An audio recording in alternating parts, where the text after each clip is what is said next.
오늘 우리에게 주시는 하나님 말씀은 마가복음 8장 8절에서 21절까지 말씀. 마가복음 8장 8절에서 21절. 신약 성경 66면에 있습니다. 마가복음 8장 8절에서 21절까지 말씀 교독하도록 하겠습니다. 제가 먼저 말씀 읽겠습니다. 배불리 먹고 남은 조각 7 광주리를 거두었으며 사람은 약 4,000명이었더라. 예수께서 그들을 흩어 보내시고 곧 제자들과 함께 배에 오르사 달마누다 지방으로 가시니라. 예수를 힐난하며 그를 시험하여 하늘로부터 오는 표적을 구하거늘 예수께서 마음속으로 깊이 탄식하시며 이르시되 어찌하여 이 세대가 표적을 구하느냐. 내가 진실로 너희에게 이르노니 이 세대에 표적을 주지 아니하리라 하시고 그들을 떠나 다시 배에 올라 건너편으로 가시니라. 제자들이 떡 가져오기를 잊었음에 배에 떡 1개밖에 그들에게 없더라. 예수께서 경고하여 이르시되 삼가 바리새인들의 누룩과 헤롯의 누룩을 주의하라 하시니 제자들이 서로 수군거리기를 이는 우리에게 떡이 없음이로다 하거늘 예수께서 아시고 이르시되 너희가 어찌 떡이 없음으로 수군거리느냐. 아직도 알지 못하며 깨닫지 못하느냐. 너희 마음이 둔하냐. 너희가 눈이 있어도 보지 못하며 귀가 있어도 듣지 못하느냐. 또 기억하지 못하느냐. 내가 떡 5개를 5,000명에게 떼어줄 때에 조각 몇 바구니를 거두었더냐. 이르되 12이니이다. 또 7개를 4,000명에게 떼어줄 때에 조각 몇 광주리를 거두었더냐. 이르되 7이니이다. 이르시되 아직도 깨닫지 못하느냐 하시니라. 아멘. 자, 귀한 믿음의 지체들 인사하겠습니다. 사랑하고 축복합니다. 함께 예배드리게 돼서 행복합니다. 행복하시죠? 네, 여러분 표정 보니까 행복한 것 같습니다. 네, 계속 하나님 앞에서 예배드리는 것, 이건 그냥 일어나는 일이 아니에요. 하나님의 특별한 은혜이고 귀한 믿음의 지체들과 함께 하나님 앞에 나아갈 수 있는 건 정말 우리에게 큰 특권입니다. 이로 말미암아 하나님께 합당한 감사와 영광을 올려드리는 우리 모두 되었으면 좋겠습니다. 오늘 마가복음 7장 34절 말씀 암송하고 말씀 나누도록 하겠습니다. 함께 읽고요. 암송하겠습니다.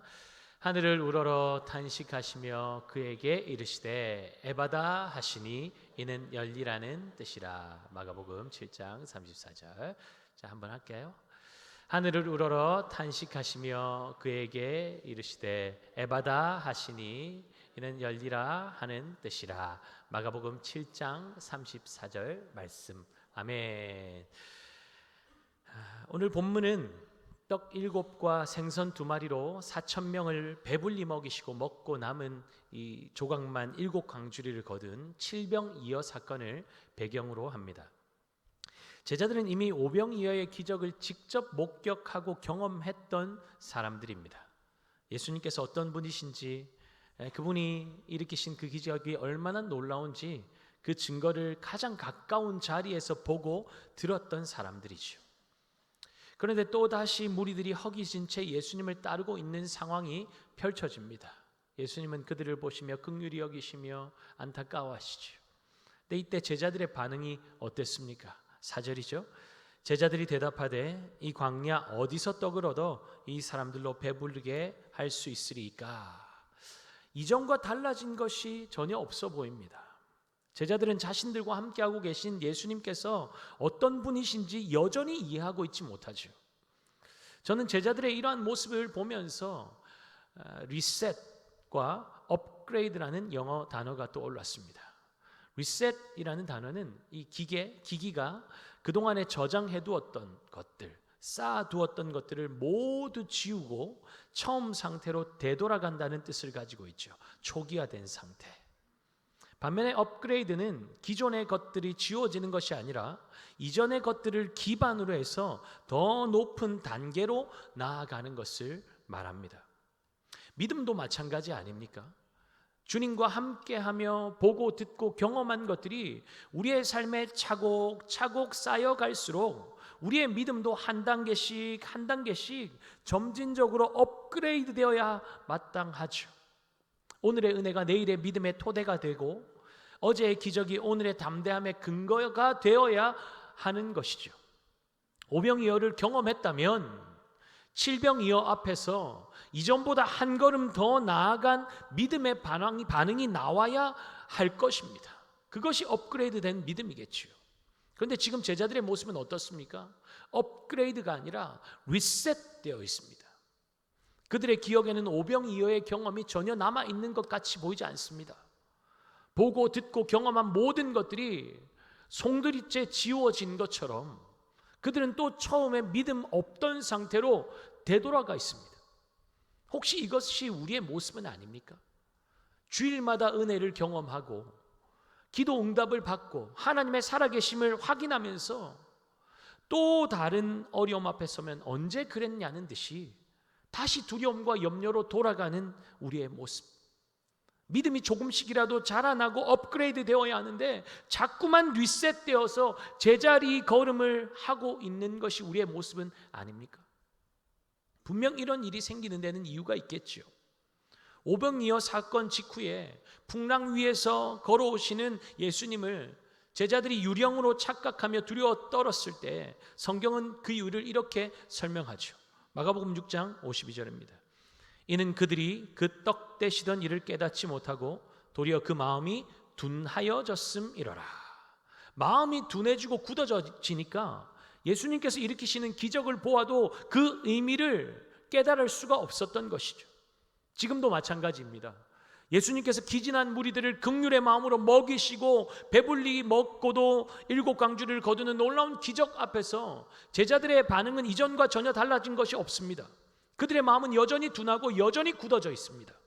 바리새인들의 누룩을 조심하라는 예수님의 경고가 무슨 의미인지조차도 분별하지 못하고 있습니다. 기적을 보고서도 예수님의 메시아 되심을 깨닫지 못하게 만드는 것, 마음을 이토록 둔하게 만들어서 믿음이 업그레이드 되는 것을 막고 자꾸만 리셋시키는 것이 무엇일까요? 예수님은 그것을 누룩이라고 말씀하고 계십니다. 눈에 보이지 않게 스며들지만 전체에 퍼져서 변질시키는 그 누룩이 무엇인지, 그리고 그것이 우리의 믿음을 어떻게 리셋시키는지 말씀을 통해서 살펴보도록 하겠습니다. 칠병이어 사건 이후에 예수님은 무리들을 흩어보내시고 제자들과 함께 달마누다 지방으로 가십니다. 그런데 바리새인들이 그곳까지 찾아와서 예수님을 시험하며 하늘로부터 오는 표적을 보이라고 구하죠. 여러분, 이들은 예수님께서 행하신 수많은 기적들을 이미 보았던 사람들입니다. 병자를 고치시고 귀신을 쫓아내시고 죽은 자를 살리시는 장면을 눈으로 목격한 자들입니다. 그런데 하늘로부터 오는 표적을 이들이 또 구하고 있는 이유가 무엇일까요?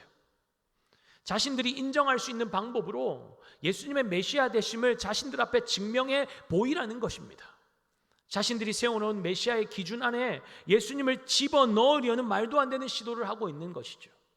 예수님께서 그들의 요구에 어떻게 반응하고 계십니까? 12절 볼까요? 예수께서 마음속으로 깊이 탄식하시며 이르시되 어찌하여 이 세대가 표적을 구하느냐? 내가 진실로 너희에게 이르노니 이 세대에 표적을 주지 아니하리라 하시고, 앞선 본문에서 귀먹고 혀가 맺혀서 말을 더듬는 병자를 향해서 탄식하셨던 주님의 탄식이 또 반복되고 있습니다. 예수님께서 메시아라는 표적이 그들에게 그렇게 많이 보여졌는데도 그들의 딱딱하게 굳어진 마음은 도무지 열릴 줄을 모르는 것이죠. 그럼에도 예수님께서 또 탄식하고 계신 이유가 무엇입니까? 포기하지 않겠다는 것이죠. 반드시 그들이 믿음으로 나아갈 수 있도록 그들을 바꾸어내고야 말겠다는 것입니다. 문제를 만나면 언제 은혜 받았냐는 듯 기억을 지워버리는 리셋 증후군에 걸린 영적 치매 환자 같지만, 그럼에도 우리 주님은 절대로 포기하지 않으시겠다는 것입니다. 다시금 주님을 기억하도록 만들어내시겠다는 것이죠. 잊어버리면 또 기억하게 만들 것이고 잊어버리면 또 기억하도록 하실 것이라는 것입니다. 우리의 연약함과 완악함보다 우리 주님의 사랑과 인내가 더 크고 무궁하기 때문입니다. 그러므로 믿음의 업그레이드는 내 결단, 내 의지의 산물이 아니라 끊임없이 우리를 찾아와서 은혜를 기억하게 만드시는 주님의 집요한 사랑의 결과물인 줄 믿습니다. 주님의 그 사랑의 열심을 의지하며 나아갈 때 우리의 믿음은 조금이라고 할지라도 조금의 진보가 일어나게 되는 것이죠. 예수님께서 바리새인들에게 표적 보여주시기를 거절하신 것은 표적이 부족해서 그들이 믿지 못하는 것이 아니라 그들의 완고한 마음으로 인해서 주님이 보여주신 표적을 그들이 받아들이지 않았기 때문입니다.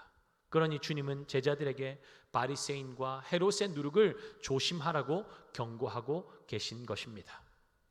먼저 바리새인의 누룩이 무엇인지를 한번 살펴보겠습니다. 첫 번째로 자신이 세운 신앙의 틀 안에 예수님을 가두려는 시도를 말합니다. 바리새인들은 오랜 신앙의 전통 안에서 자신들만의 메시아 상을 그려두고 있었습니다.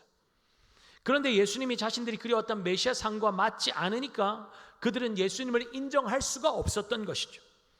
우리의 신앙생활이 오래될수록 이런 일이 얼마나 자주 일어납니까?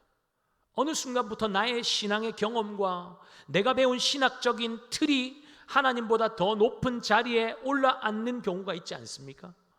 하나님이 내 기도에 응답하시는 방식이 내가 기대했던 방식과 다르면 하나님을 의심하고 오해하고 심지어 하나님을 바로잡으려고 하죠. 하나님 이럴 때는 이렇게 기도 응답하시고 이건 이렇게 일해 주셔야 되는 거고 그래야 맞는 거예요. 하나님 앞에 훈수를 두는 거예요. 그렇게 내가 하나님의 자리에 설 때가 얼마나 많습니까? 이것이 바리새인의 누룩이라는 것이죠. 둘째로 마음은 빠지고 외형만 남아있는 외식주의, 형식주의 신앙입니다. 바리새인들은 율법을 지키는 데 있어서 누구보다 철저했죠. 11조는 물론이고 향신료까지도 11조로 드릴 정도였습니다.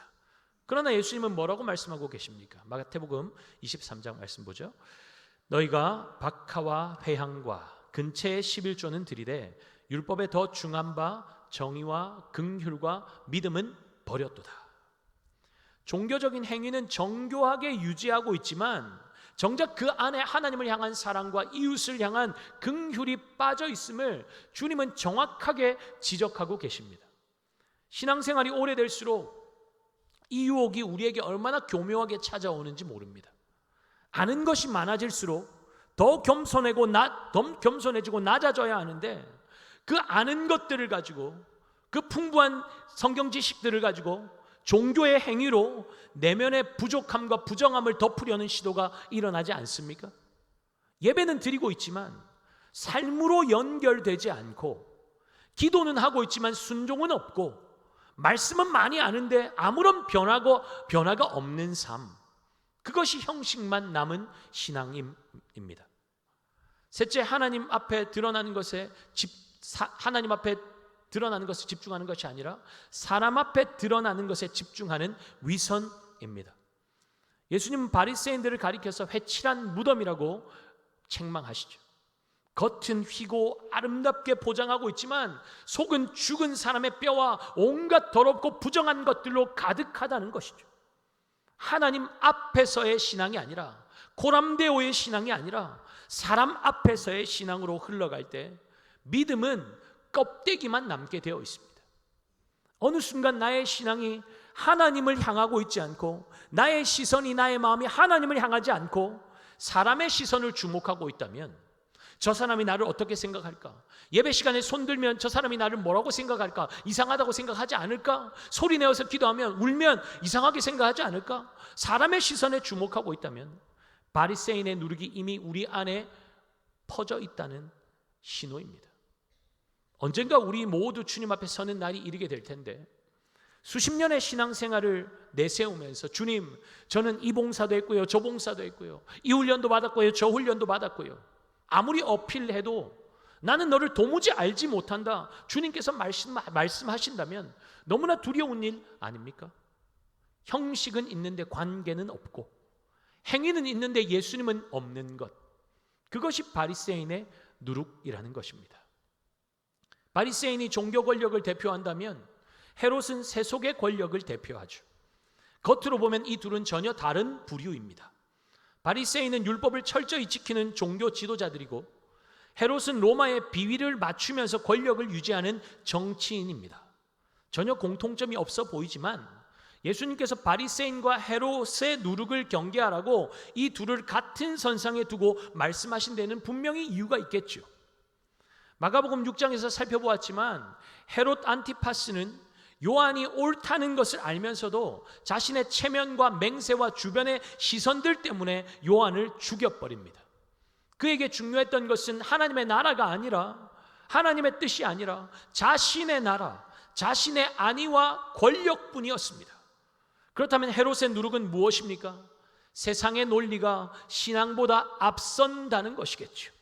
옳은 것이 무엇인지 알면서 자신의 체면과 사람들의 시선과 자신이 잃어버릴 것들을 두려워하면서 진리를 외면해버리는 것, 그것이 바로 헤롯의 누룩입니다. 헤롯의 누룩은 우리에게도 낯설지 않습니다. 직장에서, 가정에서, 때로는 교회 안에서 옳다는 것을 알면서도 관계가 서먹해질까봐, 깨질까봐, 손해볼까봐, 사람들의 시선이 두려워서 진리 앞에 눈을 감아버린다면 헤롯의 누룩은 이미 우리 안에 퍼져 있는 것입니다. 바리새인과 헤롯의 누룩은 정작 있어야 할 것은 없고 있으면 해가 되는 것들로 가득 차 누룩과 같이 허세만 잔뜩 끼어 있는 거칠의 신앙생활을 말하는 것 아니겠습니까? 예수님이 빠져 있는데 겉만 화려하면 무엇합니까? 그것이 바로 회칠한 무덤인 것이죠. 그러니 주님은 누룩을 경계하라고 말씀하시는 것입니다. 예수님의 경고의 말씀을 듣고 제자들은 떡을 챙겨 오지 않은 것을 예수님께서 책망하시는 것으로 이해하고 당황스러워합니다. 16절이죠. 제자들이 서로 수군거리기를 이는 우리에게 떡이 없음이로다 하거늘. 이 말씀은 제자들의 마음과 생각이 어디에 집중되어 있는지를 잘 보여줍니다. 제자들의 마음이 육신적인 피로를 채우는 떡에만 연연하고 있으니 주님께서 지금 무슨 말씀을 하시는지 이해할 수가 없었던 것이죠. 그들의 마음을 온통 사로잡고 있는 것이 떡의 문제이다 보니 조심하고 경계하라고 말씀하신 누룩을 그들은 떡과 연관시켜서 생각하고 있습니다. 물론 육신을 입고 이 땅을 살아가는 우리에게 떡의 문제는 중요합니다. 예수님도 기도를 가르치실 때 일용할 양식을 구하라고 말씀하지 않으셨습니까? 그러니 떡의 문제를 가지고 하나님 앞에 구하는 것이 전혀 잘못된 일은 아니죠. 그런데 문제는 무엇이죠? 그 떡의 문제가 삶의 전부가 되어버렸다는 것이 문제일 것입니다. 필요 이상을 구하기 때문에 문제가 되는 것 아닙니까? 여러분, 일용할 양식이 무엇이죠? 하루를 사는데 필요한 양식입니다. 그런데 우리가 원하는 것은 무엇입니까? 하루가 아니죠. 한 달, 1년, 10년, 50년, 심지어 우리의 죽음 이후에도 우리의 자녀 세대들이 살아갈 때 필요한 양식까지도 비축해두고 쌓아두고 싶어 하는 것이 우리의 마음 아닙니까? 그러니 하루를 살아가는데 필요한 양식이 우리에게 이미 주어졌음에도 불구하고 우리에게 여전히 만족함이 없는 것 아닐까요? 하나님께서 광야에서 만나를 하루 먹을 만큼만 거두라고 하신 것은 단순히 식량 배급 규정이 아니었습니다. 하나님이 매일 일용할 양식을 주실 것을 믿고 순종하라는 믿음의 훈련이었습니다. 내일의 양식까지 손에 쥐려고 하지 말고 내일도 채워주실 하나님을 신뢰하며 오늘 주신 것으로 만족하라는 것이죠. 그런데 어떤 이들은 그 명령을 어기고 많이 거두어둬서 쌓아두려고 했죠. 아침까지 남겨두었습니다. 그 결과가 무엇이었습니까? 벌레가 생기고 냄새가 나서 먹을 수가 없게 되는 것이죠. 다 버리는 겁니다. 내일 것까지 손에 쥐려고 욕심부리다 보니까 오히려 오늘 것까지도 잃어버리게 되는 것 아닙니까? 그러나 안식일 전날에 이틀 분량을 거두라고 주님께서 명령하시죠. 안식일 날 일하면서 안식일까지 어겨가면서 일하지 않아도 하나님을 위해서 드리는 그 하루를 하나님께서 친히 책임져 주시겠다는 의미 아니겠습니까? 실제로 안식일을 위해서 미리 거두어 두었던 만나에는 벌레가 생기거나 냄새가 나서 못 먹는 일이 없었습니다. 하나님의 말씀을 신뢰하고 순종했을 때 일하지 않고 안식일에 일하지 않아도 주님 안에서 쉬는 안식일에 부족함이 전혀 없었던 것입니다. 이 말씀이 우리가 이 땅에서 지혜롭게 성실하게 노후를 준비하고 하지 말라는 뜻은 아닙니다. 진짜 문제는 필요 이상의 욕심이 우리의 삶의 중심 자리를 차지해버리는 데 있는 것 아니겠습니까? 그것이 바로 하나님 앞에 불신앙이 될 수 있기 때문이죠. 떡이 우리의 마음의 중심 자리를 차지해버리면 어떤 일이 일어납니까? 하나님께서 우리의 인생 가운데 아무리 놀라운 일을 행하셔도 전혀 느낄 수가 없고 보아도 깨달아 알 수가 없게 됩니다. 예수님께서 하시는 말씀이 들리지 않고요, 눈앞에 펼쳐지는 기적들이 눈에 들어오지 않는 것이죠. 오늘 본문의 제자들이 바로 그러한 상태에 있었습니다. 마음이 온통 떡에 묶여 있으니 조심하라는 주님의 영적인 경고를 눈앞에 보이고 손에 잡히는 떡 이야기로 결부시켜 버렸고, 그 결과 그들의 믿음은 자라지 못한 채 자꾸만 리셋되고 있었던 것이죠. 그렇다면 우리는 어떻게 해야 이 떡에 묶인 마음, 자꾸만 리셋되는 불신앙에서 벗어날 수 있을까요? 요한복음 6장에서 예수님은 자신을 생명의 떡이라고, 내게 오는 자는 결코 줄이지 아니할 것이라고 말씀하셨습니다. 광야에서 이스라엘 백성을 먹이신 만나가 단순한 음식이 아니라 오실 그리스도를 가리키는 그림자였다면 우리의 참 만나는 바로 예수 그리스도 아닙니까? 아무것도 기대할 수 없고 사람의 노력으로 채울 수 없는 광야와 같은 현실을 산다고 할지라도 우리의 참 만나가 되신 예수 그리스도로 채워지면 더 쌓기 위해서 발버둥치고 필요 이상의 욕심을 부리며 살지 않아도 충분하다는 것입니다. 안식일 전날 이틀치를 거두어도 썩지 않았던 이유는 우리의 참된 안식이 오직 안식의 주인이신 예수 그리스도 안에만 있다는 것을 보여주는 강력한 사인인 것이죠. 봐라, 내 안에 영원한 안식이 있다, 참된 안식이 있다, 나에게로 나와라. 너희가 채우려고 하지 말고, 너희가 채우려고 쌓아올리려고 하지 말고 나에게 나오면 내가 채워줄 것이다. 그것 말씀하시는 것 아니겠습니까? 우리가 내일의 안위를 위해서 50년치 100년치의 떡을 내 손에 쥐려고 발버둥치는 이유는 내일에 대한 불안과 두려움 때문 아닙니까?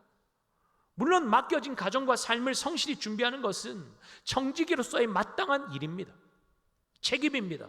그러나 그 동기가 청지기적 책임 때문이 아니라 내일을 향한 불안과 두려움 때문이라면 그것은 이미 떡이 마음의 중심을 차지해버린 상태입니다. 참된 안식일의 주인 되시는 예수 그리스도 안에 머물 때 우리는 내일의 염려라는 감옥에서 해방될 수 있습니다. 주님만이 나의 유일한 피난처시요 공급자 되심을 믿기에 오늘 주신 하루치 만나에 감사하며 예수 그리스도 안에서 참된 안식을 받아 누릴 수 있는 것이죠. 그러므로 사랑하는 여러분, 떡을 쌓아 올리기 위해서 다림박질하는 인생이 아니라 안식의 주인 되신 주님 안에 있는 이미 우리에게 주신 그 풍성한 은혜를 누리며 사는 인생 되시기를 예수님의 이름으로 축복합니다. 주님은 제자들의 삶의 누룩과 같이 퍼져나가고 있는 불신앙을 정확하게 관파하고 계십니다. 그런데 예수님께서 제자들에게 누룩을 경계하라고 말씀하신 직후에 마가는 우리에게 놓치지 말아야 할 한 가지 사실을 기록하고 있습니다. 14절 말씀 우리 함께 읽겠습니다. 제자들이 떡 가져오기를 잊었음에 배에 떡 한 개밖에 그들에게 없더라. 제자들은 7 광주리에 거둔 그 많은 떡을 가지고 오지 못한 것에 대해서 안타까워하고 있습니다. 그런데 마가는 그들이 잊어버리고 가지고 오지 않는, 그들에게 없는 떡이 아니라 이미 그들이 가지고 있는 떡 한 개에 주목하고 있습니다. 이것은 아무것도 없는 것보다 한 개라도 있는 게 어디냐, 있는 것에 감사해라, 그런 의미가 아닌 것이죠. 마가가 우리에게 묻고 있는 것은 이것입니다. 너희들이 가지고 있는 그 한 개의 떡, 그 떡이 너희에게는 어떤 떡이냐 하는 것입니다. 자신의 몸을 찢어 주실 것을 예고하며 떡을 뜯어서 배불리 무리를 먹이셨던 오병이어의 사건, 수로보니게 여인의 사건을 통해 말씀하셨던 자녀들에게 나누어 줄 떡, 그 떡 부스러기라도 줬사오니 개와 같은 나에게 부스러기의 은혜라도 부어달라고 이방 여인의, 그렇게 외쳤던 이방 여인의 믿음대로 하늘에서 오신 생명의 떡이 유대 땅을 넘어서 이방의 땅으로 흩뿌려지고 먹고 배불리 채워지는 역사, 그것이 지금 주님께서 일으키시는 역사 아닙니까? 그 생명의 떡이신 예수님께서 배 위에 제자들과 함께하고 계시다는 것입니다. 그런데도 제자들은 그 사실을 알지 못한 채 떡의 문제로 고민하고 수군거리고 있었던 것이죠. 그때 예수님께서 그들에게 질문하십니다. 19절 20절입니다. 내가 떡 5개를 5,000명에게 떼어줄 때에 조각 몇 바구니를 거두었더냐? 이르되 12이니이다. 또 7개를 4,000명에게 떼어줄 때에 조각 몇 광주리를 거두었더냐? 이르되 7이니이다. 예수님께서 지금 무엇을 하고 계시는 것입니까? 이 질문을 통해서 제자들을 다시 그 기적의 현장으로 데려가고 계신 것입니다. 기억하라는 것이죠. 오병이어를 기억하느냐? 칠병이어 기억해? 그때 거두었던 12바구니 7광주리를 기억하느냐? 제자들은 12이니이다 7이니이다 먹고 남은 숫자는 정확하게 기억하고 있지만 정작 예수님이 어떤 분이신지는 깨닫지 못하고 있는 것이죠. 그 기적의 주인공이신 예수님을 놓치고 있는 것이죠. 그러니 주님의 탄식은 깊어져만 가는 것입니다. 21절이죠. 이르시되 아직도 깨닫지 못하느냐 하시니라. 숫자를 기억하는 것과 그분을 기억하는 것은 다릅니다. 주님은 데이터가 아니라, 통계가 아니라 그분 자신을 기억하는 것을 원하십니다. 예배는 바로 그 기억의 시간이죠. 하나님께서 우리의 인생 가운데 어떤 일을 행하셨는지 그 놀라운 역사를 기억하는 시간이 바로 예배의 시간입니다. 이 시간 우리 예수님은 제자들에게 던지셨던 그 질문을 지금 우리에게도 동일하게 던지고 계십니다. 기억하니? 기억하니? 내가 너의 인생 가운데 행한 그 놀라운 일들을 기억하고 있니? 12바구니를 7광주리를 기억하듯이 하나님이 너의 인생 가운데 채워주셨던 그 놀라운 순간들을 기억하고 있냐고 주님은 우리에게 묻고 계십니다. 하나님을 기억하는 예배의 시간에 하나님을 기억하지 못한다면 하나님의 역사는 기억하지 않는 인생에게는 아무런 의미도 아무런 역사도 아무런 기적도 만들어내지 못할 것입니다. 그러나 그분이 행하신 일들을 떠올리고 기억하는 인생은 지금도 우리의 인생 가운데 살아서 역사하고 계신 놀라운 주님의 일들을 경험하는 그 기적의 주인공이 되는 것이죠. 믿음의 리셋이 아니라 믿음이 업그레이드되고 자라나기 시작하는 것입니다. 만약 제자들이 그분이 누구신지 알았다면 어떻게 되었을까요? 챙겨오기를 잊어버린 떡이 아니라 배 안에 계신 그 한 개의 떡에만 집중했을 것입니다. 그 한 개의 떡은 육신의 배고픔을 잠시 채워주는 떡이 아닌 것이죠. 하늘에서 내려온 떡, 영원히 배고프지 않는 생명의 떡, 그분은 결핍을 풍요로 바꾸시는 예수 그리스도이시기 때문입니다. 오병이어로, 칠병이어로 수많은 무리를 먹이시고도 남게 하신 그 주님께서 지금 우리 인생의 배 안에 계십니다. 우리와 함께 하고 계십니다. 어떤 상황 가운데 있냐보다 중요한 것은 어떤 상황 가운데서도 역사하시는 하나님을 기억하고 그분을 주목하는 것인 줄 믿습니다. 세상이 좋다고 말하는 그것들 없어도 배 안에 하나밖에 없는 것이 문제가 되지 않는 것은 그 하나가 우리의 인생의 모든 것이 되시기 때문입니다. 그분은 우리의 공급자가 되시기 때문입니다. 그분이 우리의 풍요의 근원이 되시기 때문입니다. 그분이 우리의 양식이 되시기 때문입니다. 광야에서 하나님은 매일 만나를 내려주셨죠. 하루치만 거두라고 하셨지만 부족한 적이 없었습니다. 안식일을 위해서 이틀치를 거두었을 때도 썩지 않았습니다. 하나님을 신뢰하고 순종한 자리에는 언제나 하나님의 충분한 공급하심이 있었습니다. 그 하나님께서 오늘 우리와 함께 이 배 안에 계신 것이죠. 사랑하는 여러분, 우리 인생에 주님 한 분이면 충분합니까? 바리새인의 누룩처럼 내가 세운 기준이 예수님보다 높은 자리에 앉아 있지는 않습니까? 헤롯의 누룩처럼 옳다는 것을 알면서도 세상의 논리 앞에 무릎 꿇고 있지는 않습니까?